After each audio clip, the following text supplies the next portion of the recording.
Buenos días, profesora Nancy. Bueno, el día de hoy voy a revisarla, ¿no? Sobre el tema del matrimonio, sobre el sacramento del matrimonio. De una forma introductoria me gustaría saber, ¿no? Que si usted ha recibido algún sacramento, ¿no? Del servicio de la comunidad. Bueno, sí. De acuerdo a mi vocación, yo he recibido el sacramento del matrimonio. Y bueno, ¿cuándo fue su matrimonio? A ver, el 9 de febrero del 1991. Ya.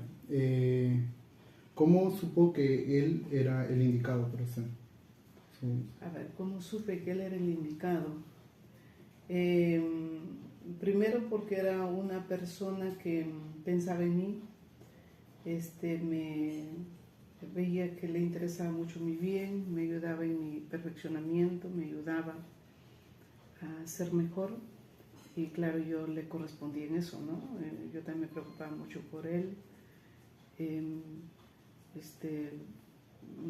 Me preocupaba por su fe, porque cuando yo lo conocí era ateo.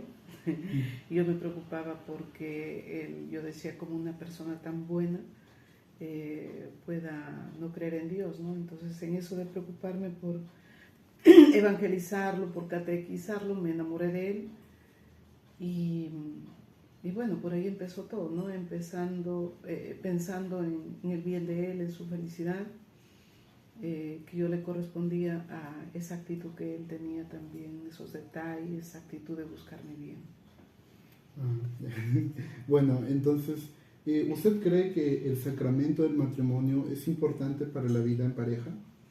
Claro, yo pienso que sí, porque justamente por la dignidad de personas que nosotros tenemos no podemos unirnos como si fuéramos animalitos, ¿no? Para empezar constituir una nueva vida, para constituir una familia, porque tiene que haber un compromiso serio, ¿no? Que es un compromiso de por vida, es decir, hasta que la muerte nos separe, un compromiso fundamentado en el amor y en esa decisión de amarle, ¿no? Nos casamos justamente para eso, ¿no? Para amarnos, es decir, para buscar el bien del otro. Claro, justamente como usted dice, es importante, ¿no? Saber de que nosotros, como al ser seres humanos, necesitamos que nuestra racionalidad nos lleve a algo mejor, ¿no? Que solo quedarnos como simples animales y que se junten, ¿no? Sino que el amor de los seres humanos va más allá, trasciende. Sí, y además también teniendo en cuenta que la persona no solamente tiene una dimensión individual, personal, sino también una dimensión comunal, social. Este compromiso tiene que hacerse también ante los demás, ¿no? De manera pública, y teniendo en cuenta el matrimonio ya como sacramento, sí que necesitamos de esas gracias especiales que produce el sacramento para que a pesar de nuestros defectos, nuestros errores, nuestras limitaciones, nosotros nos querramos, ¿no? Que sigamos queriéndonos. Yo cumplí 33 años de casados y a pesar de todos los defectos que tengo y los defectos que tiene mi esposo y los errores que cometemos, ahí estamos, ¿no? Ahí estamos siguiendo adelante con caídas y levantadas, ¿no? Claro. Bueno, ya de esta forma, bueno, le quería preguntar sobre más el sacramento del matrimonio. ¿Cómo lo definiría usted al matrimonio? ¿Qué sabe sobre su etimología? Entonces yo siempre digo que para hablar de matrimonio, si lo queremos decir, lo podemos tratar como una institución natural, en cuanto que es conforme a la naturaleza humana, tiene un fundamento en la misma naturaleza humana, que se caracteriza por esas diferencias sexuales que están llamadas a la complementariedad, el varón y la mujer. Entonces, en ese sentido, el matrimonio es una institución natural conforme a la naturaleza humana y conforme a la dignidad de la persona humana. Entonces, justamente la persona está llamada a unirse, ¿no? con otra persona de distinto sexo, para unirse y complementarse, y justamente para que ambos lleguen a su plenitud como personas, ¿no? Y bueno, y la etimología, pues el matrimonio es matriz, que significa madre, monio, que significa protección, cuidado de la madre. Por lo tanto, que quizás se instituyó esta realidad ya desde las primeras sociedades, quizá para proteger justamente a la madre y a la madre como fuente de esa familia, de sus hijos, ¿no? Por lo tanto, todo lo que no tiene que ver con esta realidad no puede ser matrimonio, pero siempre en ese afán de proteger a la familia, proteger a lo que se origina de esa unión entre el varón y la mujer. Claro, justamente, ¿no? De la etimología podemos deducir cuál es la intención, ¿no? Del matrimonio. Vemos de que viene de vocablos latinos, ¿no? Que tratan de decir que es el oficio de madre, que al final en el matrimonio es la protección del oficio de la madre, que es el concebir y el educar a los hijos, a la familia. Y vemos de esa forma que cumple, ¿no? Con lo que dice el matrimonio, que genera una comunidad indivisa. Es decir, justamente a través del matrimonio se inicia la familia, y la familia, como sabemos, es la base de la sociedad, ¿no? Bueno, de esa forma me gustaría dividir, ¿no? La entrevista en tres partes, ¿no? La primera hablando sobre el matrimonio en el Antiguo Testamento, ¿no? ¿Cuántas versiones hay de la institución del matrimonio? ¿Sabes en qué consiste? ¿Cuántas versiones en el Antiguo Testamento? No recuerdo. Bueno, ya, un poquito más para el conocimiento. Tenemos que en el Antiguo Testamento, en el Génesis específicamente, vemos que hay dos tradiciones, ¿no? de instituciones. La primera lo vemos que es la yavista, que se encuentra en el Génesis capítulo 2, que aunque está después es la más nueva a comparación de la otra, ¿no? Aquí se ve que se usan, ¿no? Antropomorfismos en donde Dios tiene forma de artesano porque Él elige a la persona. Pero, bueno, en esta tradición vemos también ya las propiedades esenciales, que luego le preguntaré, del matrimonio. Vemos la indisolubilidad y la unidad, pero también vemos ese llamado a la procreación, al llamado a la fecundación que da el matrimonio, ¿no? También,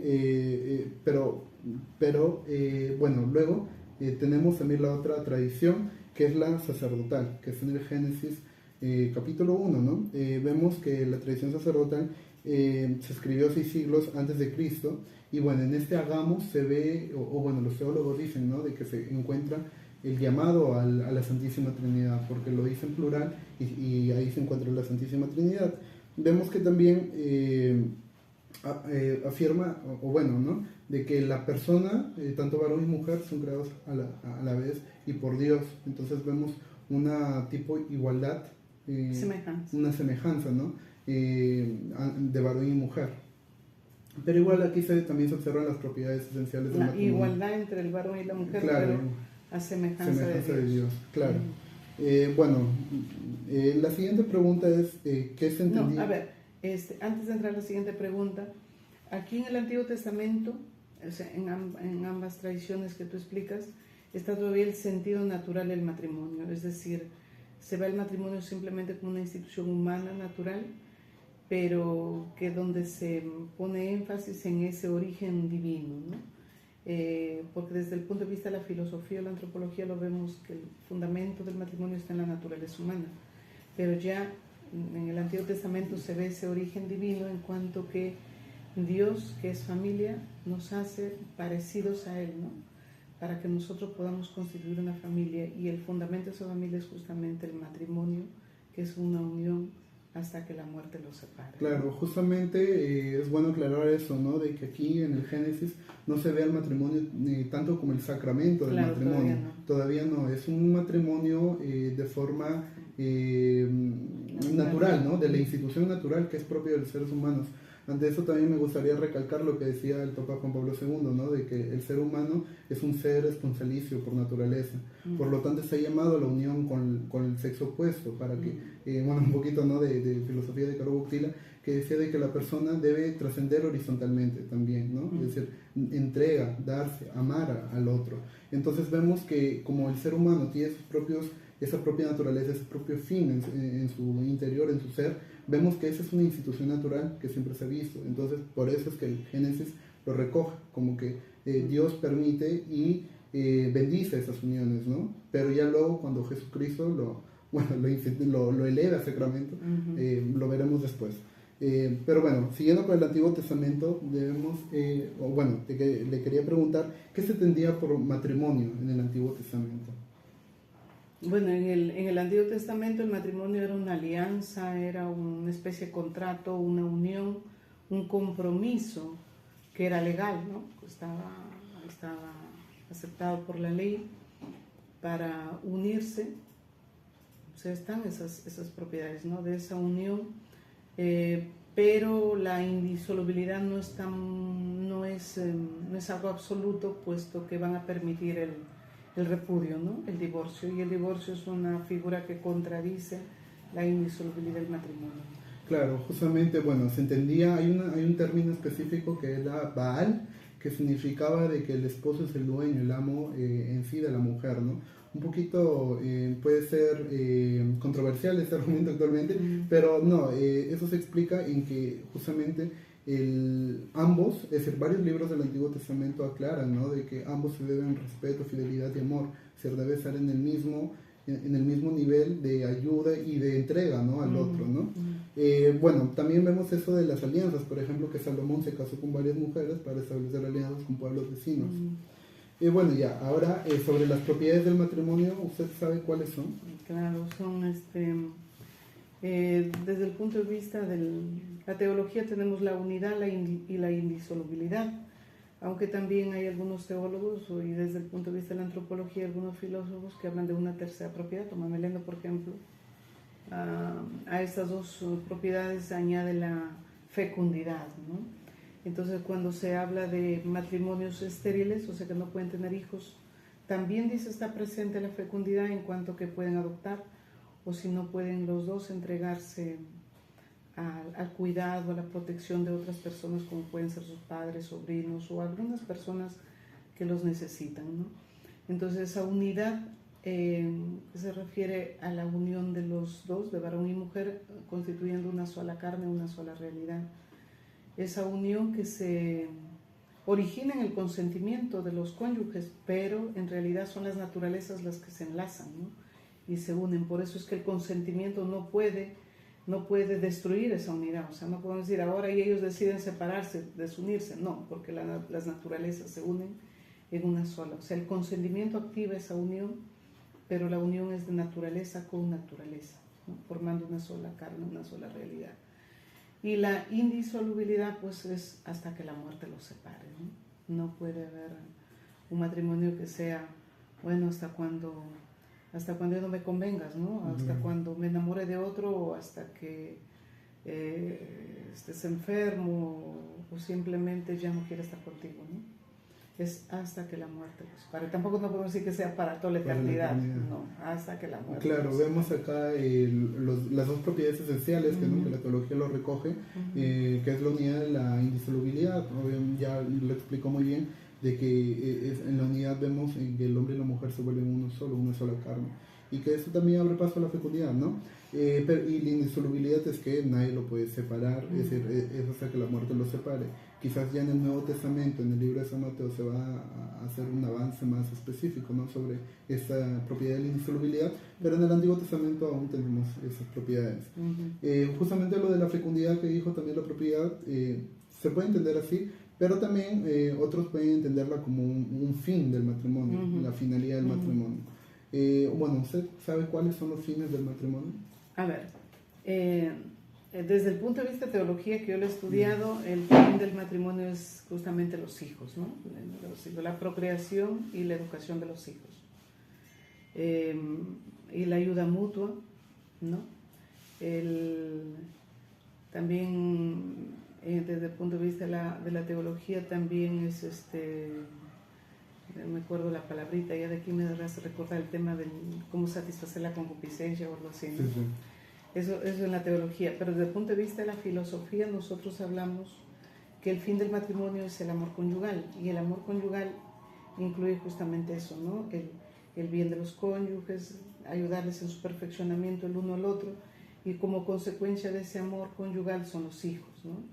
O sea, el amor conyugal, además de ser unitivo, es fecundo, procreativo. Entonces ahí entraría, ¿no?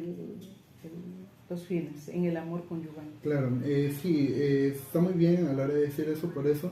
Aquí también podemos hablar sobre lo que dijo Juan Pablo II, ¿no? De que se responsabilice de su finalidad. Esa finalidad se concluye con el amor y es justamente ese amor de pareja que enriquece a la iglesia. Es decir, eso enriquece a la iglesia y la hace crecer. Ahora debemos ver también de que ese amor conyugal abre puertas a otros fines del matrimonio, ¿no? Como es la procreación, justamente porque es el fruto, ¿no? del amor conyugal, pero también hay otros fines que son subordinados, que es la ayuda mutua entre los esposos, ¿no? Y también el remedio de la concupiscencia, como lo decía usted. Ahora, ¿cómo se entendía la poligamia en el Antiguo Testamento? A ver, la poligamia en el Antiguo Testamento. La poligamia es, ¿no?, que un hombre tenga varias mujeres.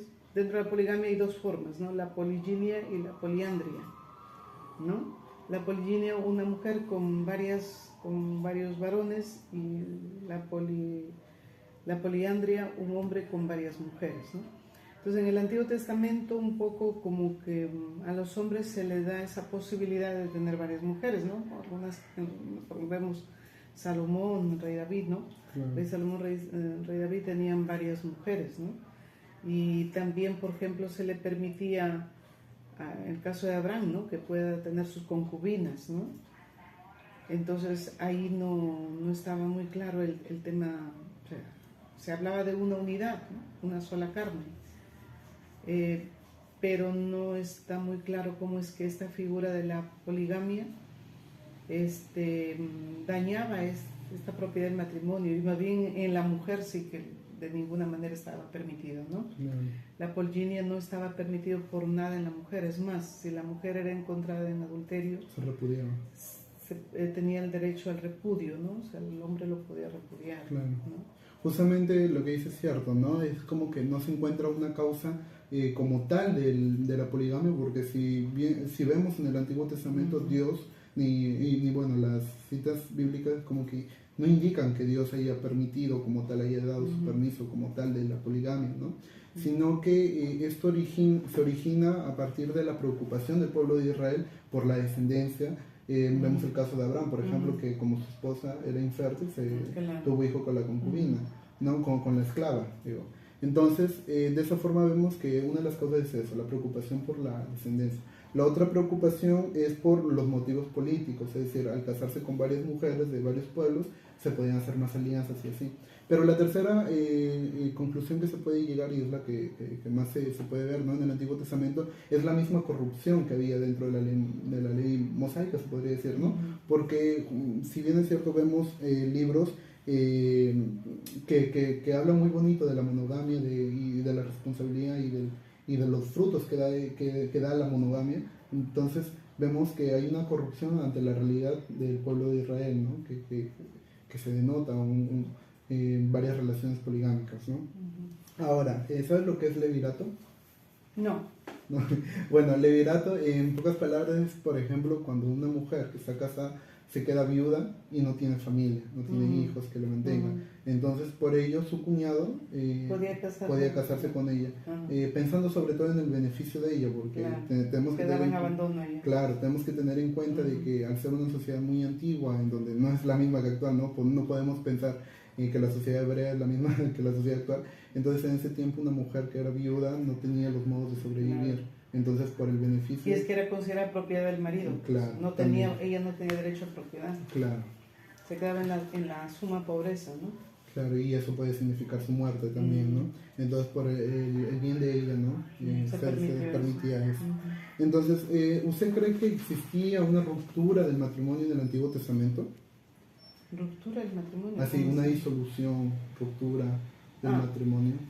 Solamente se podía dar en el caso de adulterio o que la mujer era estéril, ¿no?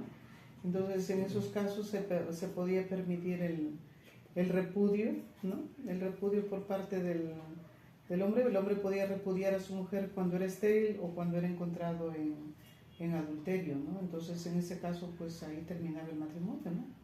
Claro, sí, es cierto, sí había como que la ruptura del matrimonio, pero no era entendida como una ley de divorcio o como una ley que iba en contra de la propiedad de la indisolubilidad, sino que era como que una excepción que era tolerada por la ley mosaica, era una excepción tolerada. Claro. Entonces, esa carta de repudio que se daba por el adulterio también, no están muy bien limitadas las causales, porque algunos autores eran muy estrictos y otros eran muy liberales, que se podía dar la carta de repudio por cualquier motivo. Entonces, aquí también venía, se debía ver la corrupción un poquito, ¿no?, del pueblo hebreo a la hora de las causales del repudio, ¿no? Entonces, pero esa carta de repudio sí era como un tipo ruptura del matrimonio, ¿no? Y en donde la mujer se devolvía a la casa de sus padres y se podía casar de nuevo. Ahora, ¿se puede entender el matrimonio como alianza? Es decir, haciendo un poco de comparación con la alianza del pueblo de Israel con Dios. Sí, se podría entender el matrimonio como una alianza, ¿no? Porque es así un compromiso de por vida, ¿no? O sea, hasta que la muerte los separe. Un compromiso donde hay obligaciones y hay derechos, ¿no? En ambos cónyuges. Claro, justamente Oseas es uno de los primeros autores en hablar de esta comparación con una alianza, ¿no? Se ve que entre varón y mujer hay una alianza y que se vuelven uno. Entonces, aquí muchos autores en el Antiguo Testamento, Oseas, otros más, ¿no? Pero también Malaquías hacen una comparación con la alianza que se da entre el pueblo de Israel con Dios. Es decir, una alianza que no se desune, y que la infidelidad se puede ver también, ¿no? En la infidelidad del pueblo, es decir, una infidelidad del varón con la mujer, o de la mujer con el varón, también se puede ver en la infidelidad que tuvo el pueblo hebreo con Dios. Y en el Nuevo Testamento también la alianza que hizo Cristo, ¿no?, con la iglesia, claro, ya lo veremos ahorita, que es el segundo apartado, que es el matrimonio en el Nuevo Testamento. ¿Cómo cree usted que se entendía el matrimonio en el Nuevo Testamento? En el Nuevo Testamento vemos, lo primero que podemos ver es que el matrimonio es elevado a la categoría de sacramento, ¿no? Claro. En cuanto que esa unión de los cónyuges puede producir también la gracia, ¿no? Puede ser un signo sensible, eficaz de la gracia. Claro. Por voluntad de Jesucristo, ¿no? Claro, sí, justamente se sigue la tradición hebrea, ¿no? Porque como sabemos es una institución natural, pero en el Nuevo Testamento es como que Jesús lo eleva a sacramento, y también se hace énfasis en una de las propiedades, que es la indisolubilidad.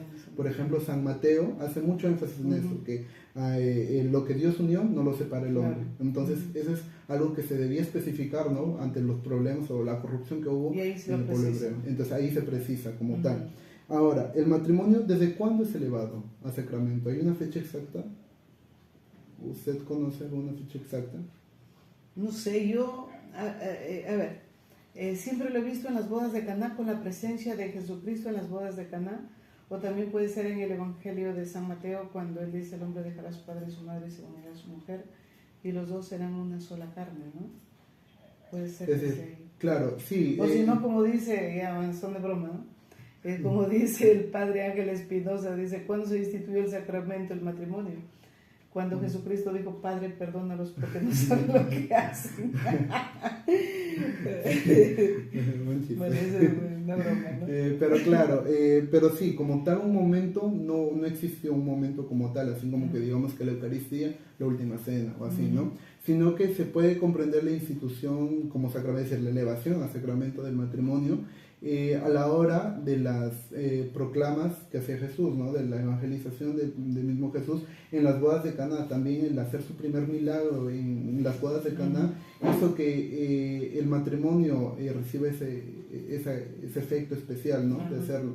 Pero también en diferentes partes de los evangelios, por ejemplo, dice: ¿no habéis leído como él que creó al hombre al principio lo hizo varón y mujer? Y dijo: por ello dejará a su padre y a su madre, y los dos se harán una sola carne, como ya lo mencionó. O también, bueno, tenemos las bodas de Caná, como ejemplo en Mateo 19, del versículo 4 al 5.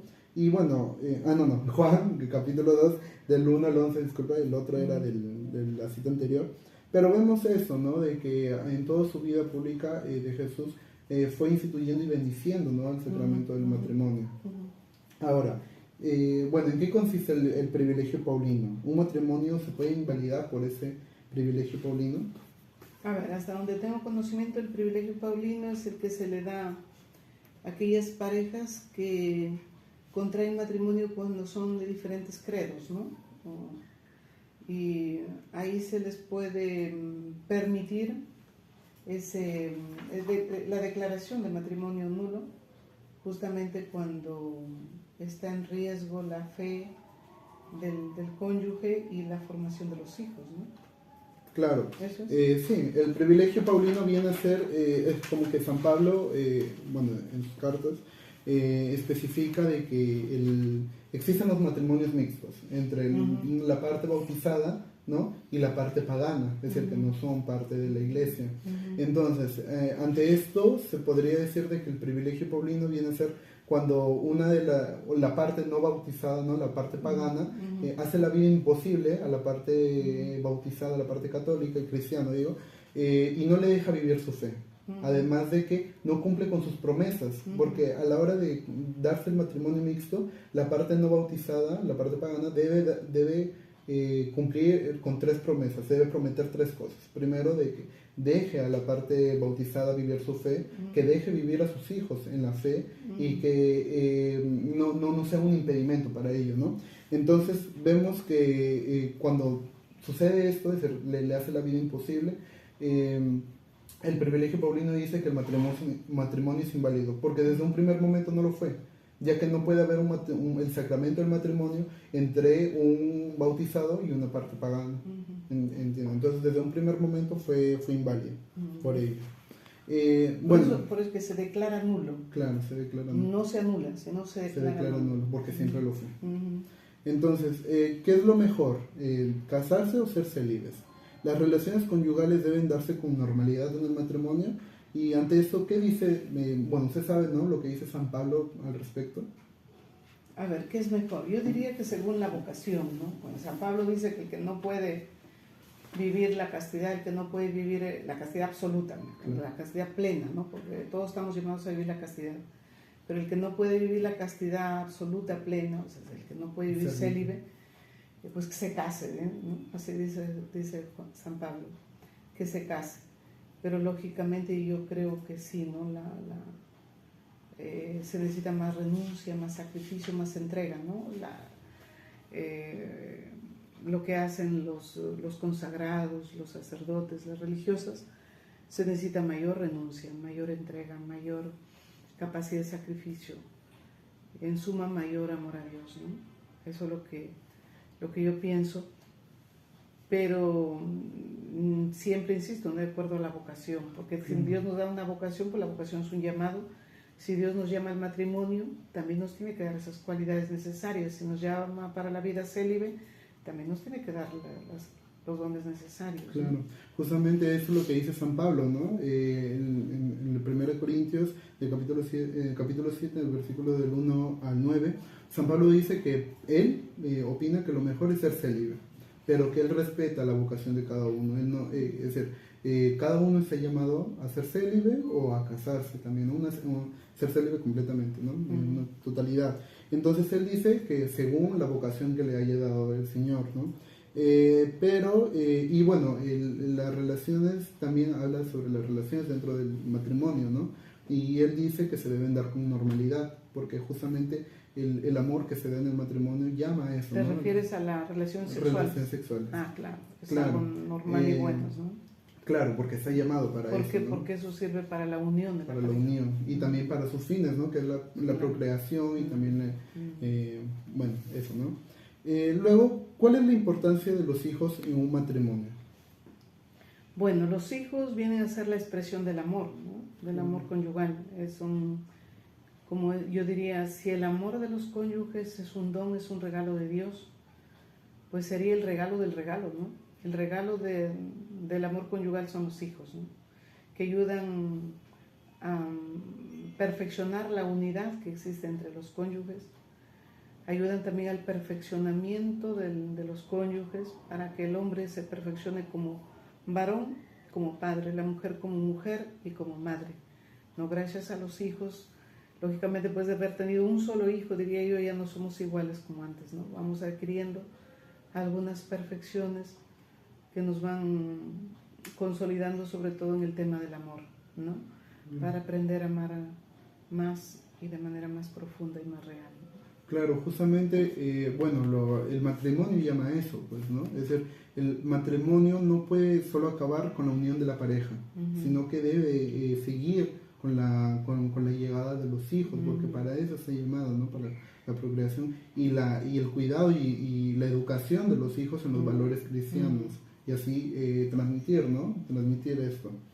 Bueno, ahora pasando al tercer y último apartado, ¿no? Que es el derecho canónico. Eso sí que no sé. Pero más o menos. ¿Cuál es la materia y la forma del sacramento del matrimonio? A ver, la materia y la forma. La materia, yo diría que son los mismos cónyuges que se donan, que se dan mutuamente, ¿no? El uno que se entrega, el otro que lo acoge, y los dos recíprocamente se entregan y se acogen, ¿no?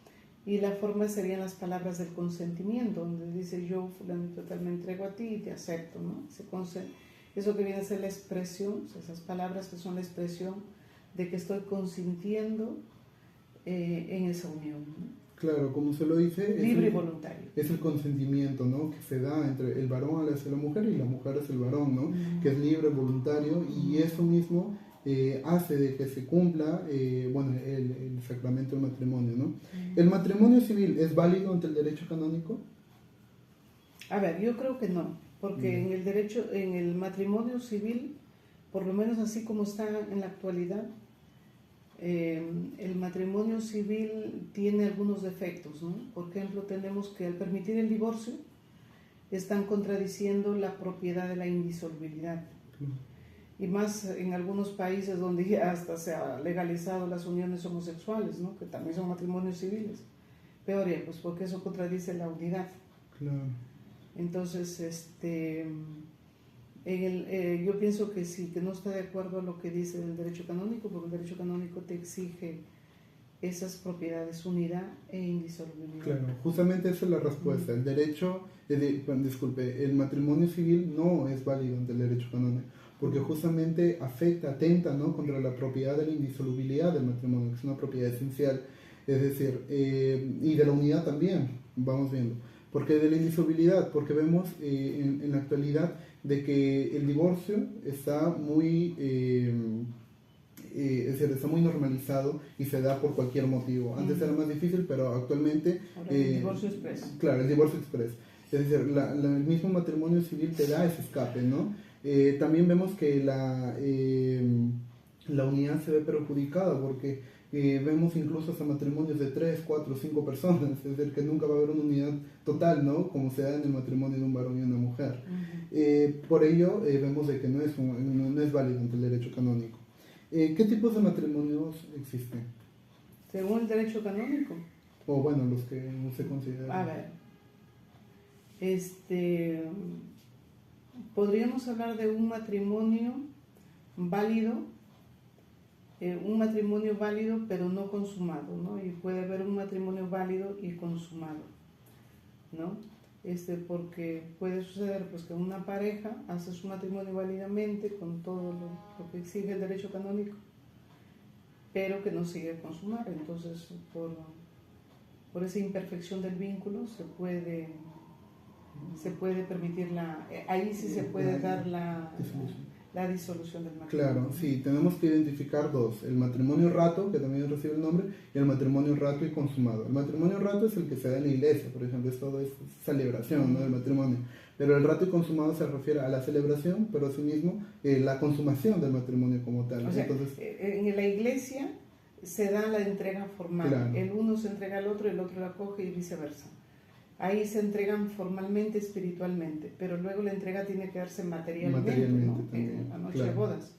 O sea, la entrega sexual, esa es la forma como materialmente se da. Y claro, y se consume el matrimonio. Y ahí se da la consumación. El primero tenía razón, sí, puede ser, se puede disolver porque nunca hubo una consumación, pero en cambio el segundo sí es indisoluble. Claro. Ahora, ¿qué es el matrimonio? El vínculo perfecto. Claro, el vínculo perfecto. ¿Qué es el matrimonio putativo? El matrimonio putativo no lo sé. Ya, bueno, se podría decir que es cuando uno de los dos cree que es inválido y empieza el proceso de invalidez, y hasta que no incluye la sentencia, ese matrimonio es putativo, ¿no? Bueno, otra pregunta, siguiente. Sobre los sacramentos, ¿no?, que acompañan al matrimonio. ¿Qué sacramentos son obligatorios para recibir el matrimonio, el sacramento del matrimonio? A ver, los sacramentos obligatorios son el bautismo y la confirmación. Ya. Son obligatorios que debemos tener Claro. los novios, ¿no? ¿Y la confirmación siempre es obligatoria en todos los casos? Creo que ahora lo han puesto obligatorio, ¿no? Como parte de la norma, de la exigencia. Pero hubo un tiempo que no lo exigían tanto, hasta con el bautismo, la penitencia, para que para que el matrimonio... Claro, sí, aquí produzca debemos la gracia, diferenciar. ¿no? Claro, la penitencia no es como que indispensable, es decir, no es obligatorio como tal. Para la validez. Para la validez, pero sí Ya. lo hace fructífero, ya Lo lo vamos a hace. hablar después.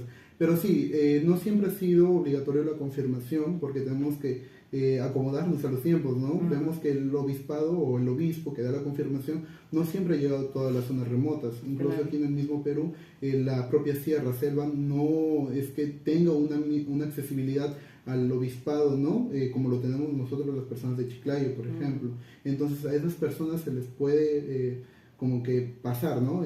La confirmación, pero el bautismo sí o sí. Ahora, los sacramentos que son recomendados para recibir fructuosamente el matrimonio.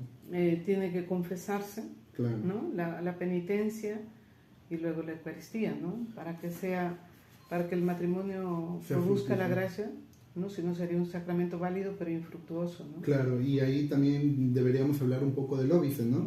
Es decir, que es válido, obviamente, porque se da el consentimiento y todo, pero no es fructífero, no llegan las gracias, entonces se da el óbice. Es válido hasta que no te confieses y hasta que no comulgues, ¿no? Y en ese momento se quita el óbice y Cuando nos llegan las gracias. confesamos, Claro, cuando se nos quita el confesamos. óbice Y que llega no la permite gracia. llegar a la gracia luego, sí. Claro, bueno, otra pregunta, ¿la impotencia en el matrimonio lo hace nulo?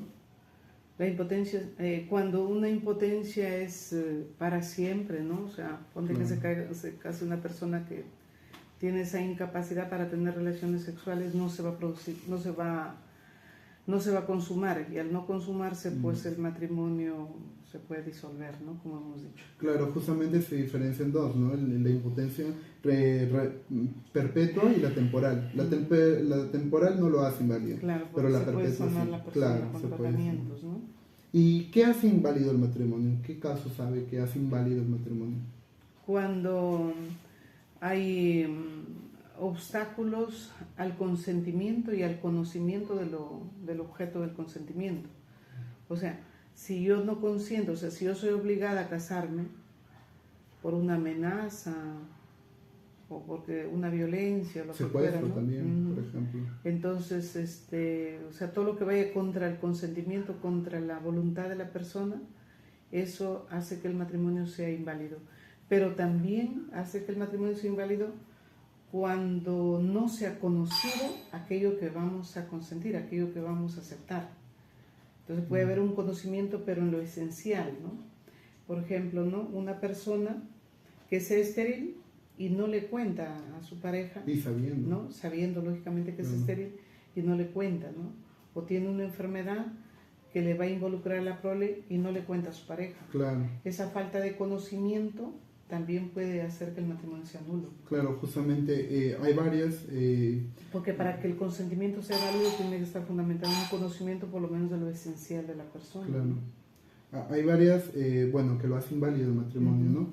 Por ejemplo, tenemos las casados anteriormente. Claro, un matrimonio. Claro, ese tipo de cosas. Sí. Casados anteriormente, que tienen órdenes sagradas, que tienen votos de castidad, entre un católico y un pagano también. Es lo que decimos del privilegio paulino también, ¿no? Una de las partes secuestradas, por ejemplo, obligadas, o también matar al cónyuge para casarse de nuevo. Eso también lo hace inválido el matrimonio, así se detecta. Lazos de consanguinidad o afinidad cuarto grado, ascendente y horizontalmente.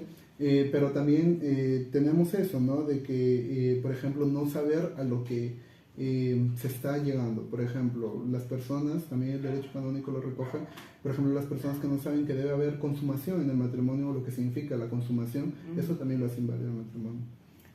Sí, claro, he escuchado que también lo hace inválido el matrimonio cuando no hay la madurez fundamental para el matrimonio, porque falta capacidad de discernimiento, cuando falta capacidad quizás hasta de madurez también, del amor, ¿no? Porque claro, es una inmadurez, ¿no? Inmadurez. Justamente, bueno, me parece que el derecho canónico, ¿no? En los cánones permite entre los 16 18 años, pero lo deja también al establecimiento de cada episcopado, ¿no? Y nuestro episcopado, si mal no recuerdo, es a los 18 años que se debe dar. Claro. Ahora, ¿quiénes son incapaces de contraer matrimonio?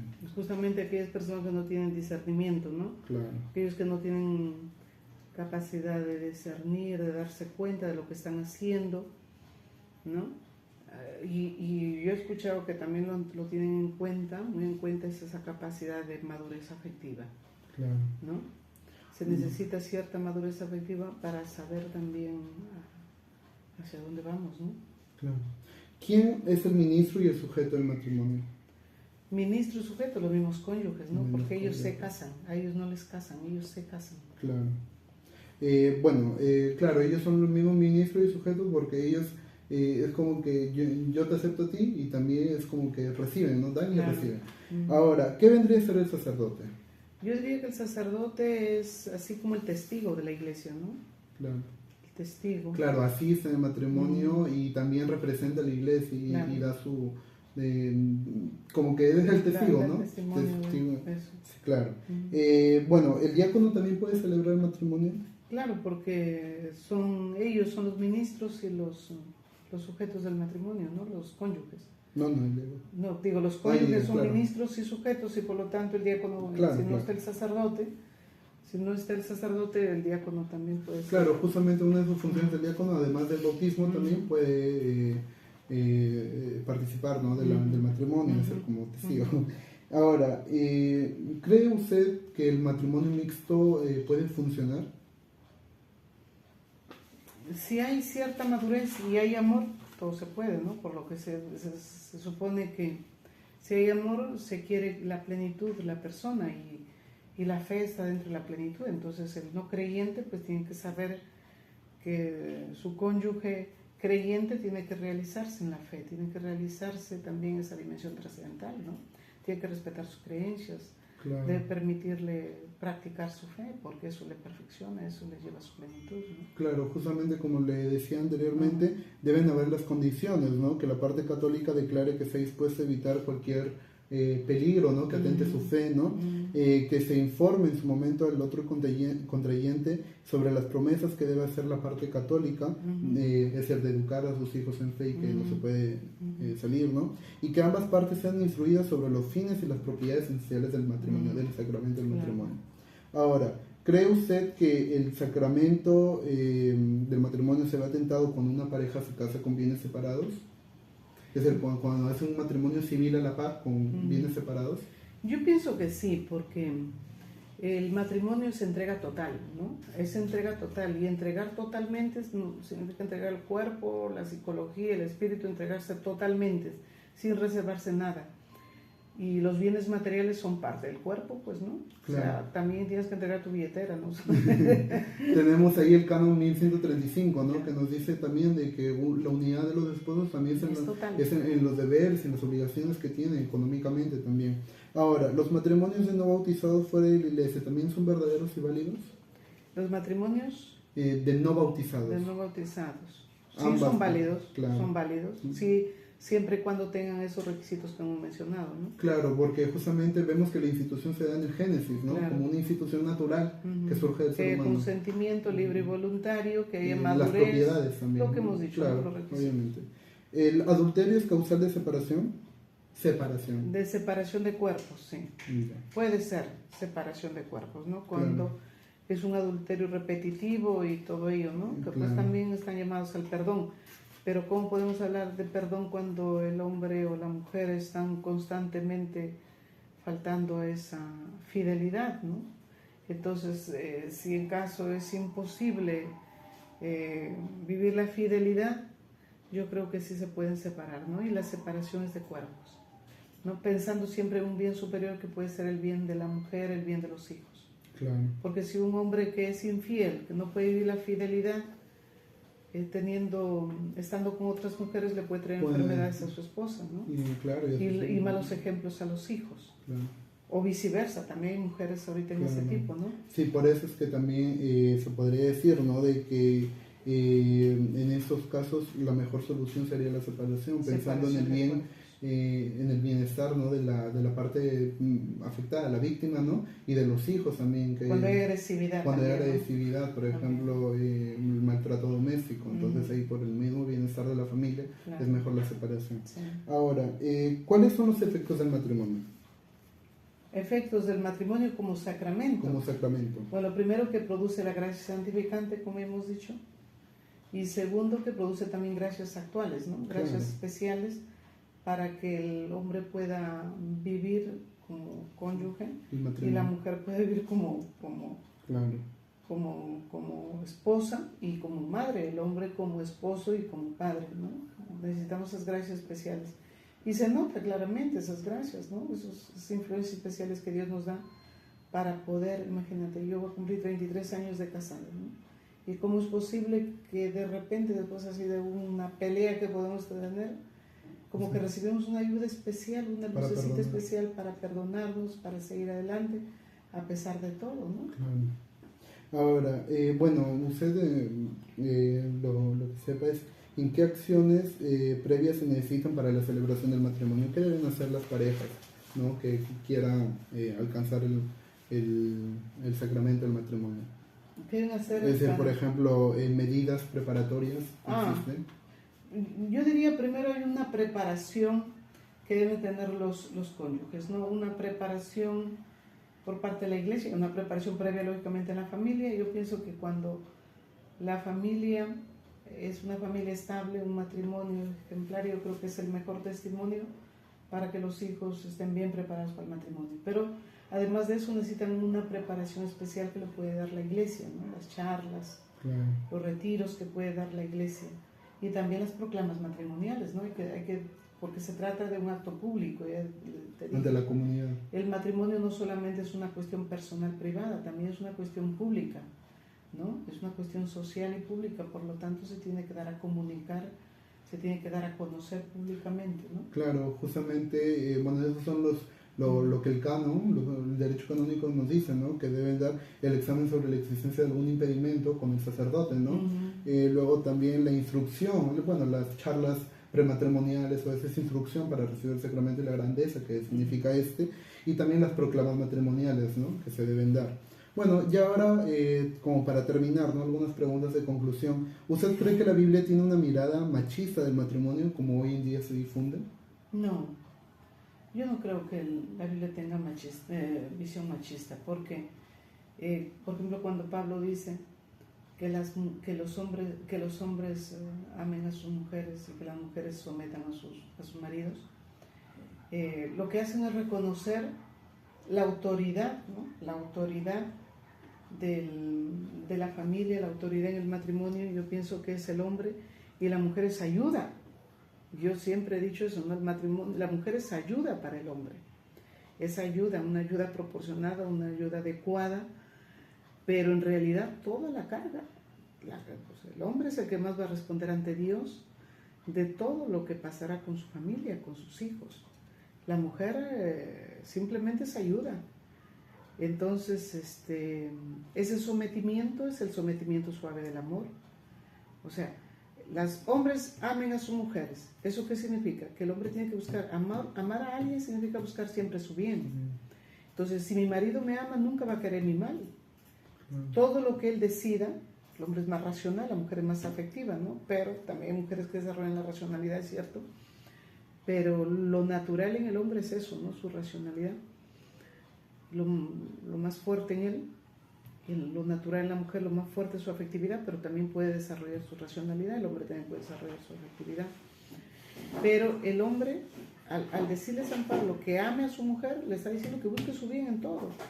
Entonces, si mi marido siempre está buscando mi bien, yo tengo que someterme, porque está buscando mi bien. Claro. ¿No? Entonces, ahí no hay nada de machismo, más bien al contrario, mira, hombres amen a sus mujeres, amen a sus mujeres. Lo que le está diciendo es que busquen su bien y vivan para ellos. Claro, y justamente si se tuviese una mirada machista, solo se le vería por parte de las obligaciones que debería tener la mujer y no del hombre, ¿no? Y eso es lo que la Biblia insiste muchas veces desde el Antiguo Testamento, ¿ah? En que el hombre debe respetar, amar a la mujer, ¿no? Y la mujer viceversa también, lo mismo. Además de que podemos ver en que el matrimonio dentro de la iglesia exige una responsabilidad de ambos, una unión, y también esa unidad se refiere a las obligaciones que ambos deben tener, tanto como la familia, porque si bien es cierto, la sexualidad de la persona hace de que sus características ayuden a desarrollar a los hijos en ciertos aspectos, ¿no? Por ejemplo, el hombre ayuda en ciertos aspectos al desarrollo del hijo y la mujer en otros aspectos. Ambos se deben complementar para dar una educación, un desarrollo total, ¿no? Y pleno en el hijo, ¿no? Y eso debe ser la finalidad, ¿no? Claro. Ahora, el sacramento del matrimonio en su caso, ¿ha significado que nunca han tenido caídas o altibajos, es decir, peleas? ¿Han tenido ustedes peleas? A ver, caídas, si tú hablas de infidelidad, por lo menos ya de mi parte no hay ninguna pero novedad, por ejemplo, peleas. Por el momento. Por parte de mi esposo tampoco. Pero peleas no, somos como... o sea, si nosotros dijéramos, si yo te dijera que nunca hemos peleado, pues sería una mentirosa, ¿no? Porque yo creo que la relación de pareja es una relación que exige mucha valentía, ¿no? Mucha capacidad de sacrificio, mucha capacidad también de misericordia, porque a veces las mujeres no le tenemos mucha paciencia a los hombres y los hombres también tienen que tener mucha paciencia. Y entonces podemos perder con facilidad la paciencia, ¿no? Claro. Porque somos tan diferentes, tan distintos, que es bien difícil comprendernos. Entonces, de hecho, ¿qué peleas hay, no? O sea, avanzamos los dos, pero con nuestros altibajos, ¿no? Somos dos personas totalmente distintas y que a pesar de eso tenemos que estar unidos, ¿no? Claro. Estás hablando con una persona que ya va a tener 33 años de casado en febrero. Entonces, allí, ¿no? Siempre juntos. No decimos que todo es de color de rosa. Quizá yo siempre he dicho que cuando mi esposo muera o yo muera, nos vamos a extrañar más para pelear. No, es mentira. Pero sí hay, o sea, es difícil, pero cuando hay amor y cuando está presente la gracia, todo es fácil, ¿no? Claro, y además de que también se podría decir de que en el matrimonio no significa que no hayan peleas, porque eso es imposible. La misma naturaleza del ser humano en la convivencia es como que es un poco difícil, ¿no? La convivencia, sino que lo bueno del matrimonio y el sacramento, ¿no? Y que te ayuda con las gracias es al poder perdonar, el perdonar y el reconciliarse siempre, ¿no? Es decir, se pueden tener peleas y todo, pero lo que vale en sí es la reconciliación entre la pareja y que las heridas sanen, ¿no? Entre todos. Pero vaya. Pues sí, claro. O sea, es la grandeza del matrimonio, ¿no? Yo pienso siempre que la gracia de Dios es fundamental. O sea, si Dios no estuviera, quizá en mi familia, si no estuviera Dios en mi relación con mi esposo, quizá mi matrimonio hubiese desaparecido. Claro. O sea, yo pienso, y tengo una amiguita que se separó de su esposo y que me dijo eso, ¿no? Desde que yo dejé la oración, dejé los sacramentos, mi matrimonio empezó a debilitarse hasta que terminé separándome de él, ¿no? Y eso que ellos no peleaban tanto como yo. Bueno, la penúltima pregunta ya. ¿Cree usted que su matrimonio hubiese sido lo mismo sin tener los hijos, sin tener hijos? Yo pienso que no. O sea, yo creo que yo he querido tener un montón de hijos, pero ya mi cuerpo no me dio, ¿no? Porque tenía mis 4 hijos por cesárea y mi 5.º embarazo lo perdí justamente por las adherencias de la cesárea. Ya no, la bebita murió de 2 meses y medio concebida. Pero yo pienso que yo hubiese querido tener más hijos, definitivamente, ¿no? Yo pienso que quizá mi esposo se va a sentir triste, pero yo digo que lo más importante, digo yo, lo más grande que podemos tener los dos son nuestros hijos. Claro. Y claro, llega un momento en que, por ejemplo, en mi caso, que los hijos están grandes ya que deben irse, ¿no? Los hijos ya deben irse para desarrollarse, para perfeccionarse. Porque si están siempre en el nido, nunca van a llegar a desarrollarse. Entonces tienen que irse, aunque nos duela. Entonces tenemos que ser como el águila, ¿no? Que empieza a picotear y al aguilucho para botarlo del nido, ¿no? entonces con el dolor de corazón, sino que a veces hay un cónyuge que no entiende mucho esto y a veces en lugar de ayudarle en su perfeccionamiento lo inutilizamos, ¿no? Los hijos. Entonces los hijos son lo más grande que Dios nos ha dado. O sea, no puede haber, yo pienso, un don mayor que los hijos. Ni las casas, ni las cosas, ni los títulos, ni las maestrías, las profesiones que podemos tener pueden equiparar al valor de los hijos. Es lo más grande. Yo he dejado muchas cosas materiales de superación personal por mis hijos, pero no me arrepiento, lo haría 1000 veces. Claro. Y no me arrepiento de haber tenido 4 hijos, yo hubiese querido tener unos 7, 8 hijos. Justamente se podría decir, ¿no?, de que los hijos hacen de que esa unidad en el matrimonio se fortalezca más, ¿no? Porque ya no se hablan de los dos simplemente, sino que el matrimonio al tener hijos ya se empieza a ver desde una pluralidad, desde más personas, ¿no?, que se necesitan, ser que los dos nos entregamos hacia nos entregan, hijos. Claro, y que esa unión es necesitada por ese nuevo individuo, ¿no?, que al principio es indefenso y ya que cuando es mayor, viejo, ¿no?, ya no lo necesita y no, pero sí que es importante. Pero también cuando tenemos que desprendernos del hijo para que el hijo empiece su vida por sí solo, también cuesta. Claro. También cuesta. O sea, yo estoy viviendo esa etapa, ¿no? Cuesta. Pero la racionalidad nos dice que eso es lo mejor, ¿no? Para nuestros hijos. Claro. Es lo mejor. O sea, si nosotros lo retenemos al hijo con nosotros, nunca dejamos volar. Tenemos que dejarlo volar a nuestros hijos, aunque duela. Y eso no es amar también, ¿no? Eso tampoco no es amar. Claro, se le perjudica al hijo. Ya. Bueno, ya lo. Y ahí también van creciendo, porque va a llegar un momento en que los cónyuges ya viven el uno para el otro. Claro. Y de nuevo regresamos, ¿no? Como cuando empezamos los 2 hijos juntos, claro. ¿no? Bueno, ya la última pregunta sobre su conocimiento. ¿Cuáles cree usted que son las principales problemáticas del matrimonio en el mundo actual? Bueno, yo pienso que la principal problemática en el matrimonio es el egoísmo. O sea, hay muchas parejas que llegan al matrimonio totalmente egoístas, pensando solo yo primero, yo segundo, yo tercero. Y esas personas egoístas viven para su vicio. Pueden estar metidos en la pornografía, en la ludopatía, drogas, alcoholismo, y lógicamente se centran en sí mismos, se van autodestruyendo. Y el egoísmo te lleva a eso, ¿no? A la autodestrucción. Yo pienso que la raíz de todos los problemas en matrimonio es el egoísmo. Porque cuando tú amas, piensas en las otras personas y te niegas a ti mismo. Y vas dejando o sea, no te vas iniciando en vicios. Porque qué difícil es dejar el vicio, porque debajo de todo eso está un egoísmo terrible, ¿no? Y el egoísmo te lleva directo al infierno, porque el cielo es amor, el infierno es totalmente egoísmo. Y podemos ver que a partir del egoísmo se crean diferentes como que conductas actuales, ¿no?, que atentan contra el matrimonio, por ejemplo el divorcio, ¿no? El divorcio, la infidelidad. La infidelidad, los matrimonios homosexuales también, ¿no? Que ese mismo egoísmo en busca del placer, claro, ¿no? Nos lleva a contradecir tu propia naturaleza humana. Es que la mentalidad unista, claro, en el fondo de la mentalidad unista está el egoísmo. Pues, el egoísmo. ¿No? El hedonismo está en los vicios, el hedonismo está en la infidelidad, el hedonismo está en el divorcio. También, por ejemplo, podemos ver el aborto, la manipulación genética, la fecundación in vitro, que es justamente a veces se busca, algunos por comodidad, por ejemplo el aborto, ¿no?, que no sirve para el matrimonio, se piensa, ¿no?, que no es necesario o que no es el momento, ¿no?, y se aborta como si fuese cualquier por cosa. Egoísmo. Claro, por egoísmo, pero por otras partes también vemos que esa búsqueda injustificada, ¿no?, que cosifica al hijo, ¿no?, y el concebido, ¿no?, por ejemplo la fecundación in vitro, bajo la excusa del derecho a la familia. Que tienes derecho a tener un hijo. Los hijos claro, no son derechos. Derechos, son sujetos de derecho, ¿no? Los hijos son regalos. Claro. Regalos de ese amor, ¿no? Pero cuando hay egoísmo, ¿qué regalo podemos tener? Claro, entonces, exacto, la base de todos los problemas del matrimonio podríamos hablar del egoísmo. Yo digo que la causa de todo es el egoísmo. Claro. Y el gran recurso terapéutico para una familia feliz es el amor.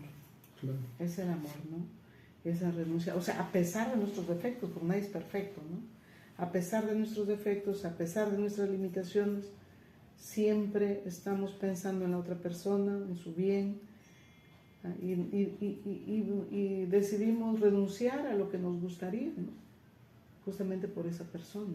Claro, y justamente con lo que dijo, quiero acabar, ¿no?, de que el amor es la base, ¿no?, del matrimonio, y bueno, bajo la bendición de Dios, ¿no? Y ojo, nosotros no nos casamos porque nos amamos, sino nos casamos para amarle. O sea, yo me caso con la otra persona no porque te amo, sino para amarte claro. Hasta que la muerte nos separe. Claro. Y el amor es una decisión. Y todos los días repetimos esa decisión, yo decido amarte. O sea, a pesar de que estamos viejos, a pesar de que tienes estos defectos, estas limitaciones, yo decido seguir contigo, amándote, buscando tu bien, etcétera, ¿no? Claro. Eso es el matrimonio. Muchas gracias. Listo.